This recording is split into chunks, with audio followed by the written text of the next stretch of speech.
ભાઈ ચૈત્ર વસાવા કેવી આલિશાન જિંદગી જીવે છે તમને બધા લોકોને ખબર છે? ખબર ન હોય તો વિડિયોની અંદર કહેવાનો છું. ચૈત્રભાઈ વસાવા તેની ઘર લાઈફસ્ટાઈલ કેવી રીતે જીવે છે, ચૈત્ર વસાવાના ઘરે શું શું છે, ચૈત્ર વસાવા પાસે મિત્રો કેટલી ગાડીઓ છે, ચૈત્ર વસાવા પાસે પોતાનું ઘર કેટલા કરોડનું છે, ચૈત્ર વસાવાને મહિને ભાઈ કેટલા પૈસા મળે છે ધારાસભ્યમાંથી. તો સૌથી પહેલા તમારા બધા લોકોને આ જાણકારી પહોંચાડવાની જિમ્મેદારી મારી છે. તો ભાઈ અત્યારે સબસ્ક્રાઇબ કરી નાખજો, વિડિયો શેર કરીને ફોલો કરી દેજો જેથી હું તમારા સમક્ષ આવીને એવી જાણકારી લાવતો રહું. ચૈત્ર વસાવાની લાઈફસ્ટાઈલ આ વિડિયોની અંદર તમને બધા લોકોને હું જણાવવાનો છું. ચૈત્ર વસાવા હાલ એક એમએલએ છે, ડેડિયાપાડાના ધારાસભ્ય છે, પોતે એક આપ પાર્ટીમાંથી ધારાસભ્ય છે. ચૈત્રભાઈ વસાવા જ્યાં મિત્રો વાજી તો વારા ઘડી ક્યાંક ને ક્યાંક સરસામાં આવતા હોય છે. એક પણ મુદ્દો એવો નહીં હોય કે જેમની અંદર ચૈત્ર વસાવા સરસામાં નહીં આવ્યો હોય. ચૈત્ર વસાવા ગુજરાતની અંદર એવું નામ છે, યુવા આદિવાસી નેતા છે, ટાઈગર છે, જે ગુજરાતની અંદર હાલ હાહાકાર મચાવે છે. આ પાર્ટીમાંથી પોતે ધારાસભ્ય બન્યા છે અને છેલ્લે મિત્રો વાત કીધો ભરૂચમાંથી ચૈત્ર વસાવા ચૂંટણી લડ્યા હતા આ મનસુખ વસાવા સામે. ત્યારે ચૈત્ર વસાવાની હાર મળી હતી લોકસભાની ચૂંટણીમાં.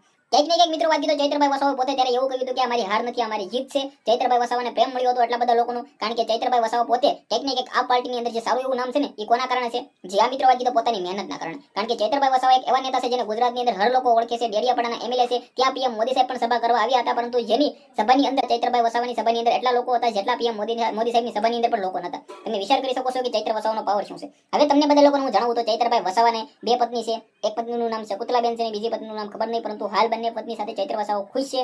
જ્યાં મિત્રો વાત કરીએ તો ચૈત્રભાઈ વસાવા પોતે કંઈક ને કંઈક એમએલએ છે, ડેડિયાપાડાના ધારાસભ્ય છે. ચૈત્રભાઈ વસાવાનો મંથલી પગાર આપણે વાત કરીએ તો 1,30,000 પ્લસ હોઈ શકે છે, કારણ કે એમએલએ ને પગાર હોય છે ભાઈ 1,35,000 થી 1.5 લાખના ગાળાની અંદર. તેના મિત્રો હાલ એક ફોર્ચ્યુનર પણ છે. તમે બધા લોકોએ જોયું કે આ ફોર્ચ્યુનર 40 થી 50 લાખ રૂપિયાની ગાળામાં આવતી હોય છે. તે પોતે કંઈક ને કંઈક વાત કરીએ તો એમએલએ છે, ત્યારબાદ તેને ફોર્ચ્યુનર પણ લીધી છે. હવે સેકન્ડ છે કે નવી છે ખબર નહીં, પરંતુ તેમની પાસે ફોર્ચ્યુનર પણ છે. હવે મિત્રો વાત રહી તેમના ઘરની, સારું એવું તેમનું ઘર પણ છે.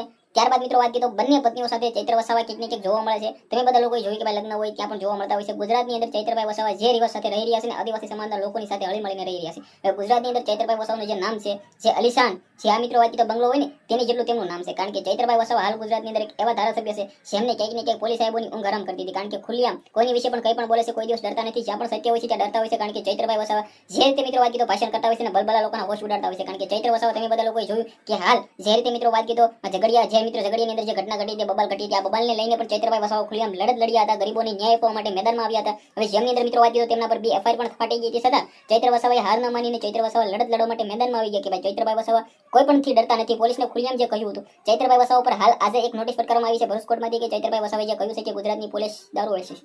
આ મુદ્દે લઈને ચૈત્રભાઈ વસાવાના ઘરે નોટિસ ફટકારવામાં આવી છે. ચૈત્રભાઈ વસાવા ઉપર ટોટલ 20+ કેસ થઈ ગયા છે અને તે ઘણીવાર જેલમાં જઈ આવ્યા છે. ચૈત્રભાઈ વસાવા પોતે કંઈક ને કંઈક એવું કહે છે કે ભાઈ મને જેલથી ડર નથી, પરંતુ ચૈત્ર વસાવા લોકો માટે આજે પણ લડશે, કાલે પણ લડશે ને લડતા રહેવાના છે. તો આ હિંમતને લઈને ચૈત્રભાઈ વસાવા માટે તમારું શું કહેવું છે, તમારી શું રાય છે, પણ કમેન્ટની અંદર અવશ્ય જણાવી દેજો. વિડિયો શેર કરી દેજો, સબસ્ક્રાઇબ કરી દેજો. તમારે જો કોઈ પણ વધારે જાણવું હોય તો કમેન્ટ કરી દેજો, વિડિયો શેર કરો, ફોલો કરો. આજના વિડિયોમાં ત્યાં જ આપણે નવો વિડિયો મળીશું. બધા લોકોને જય હિન્દ, જય ભારત.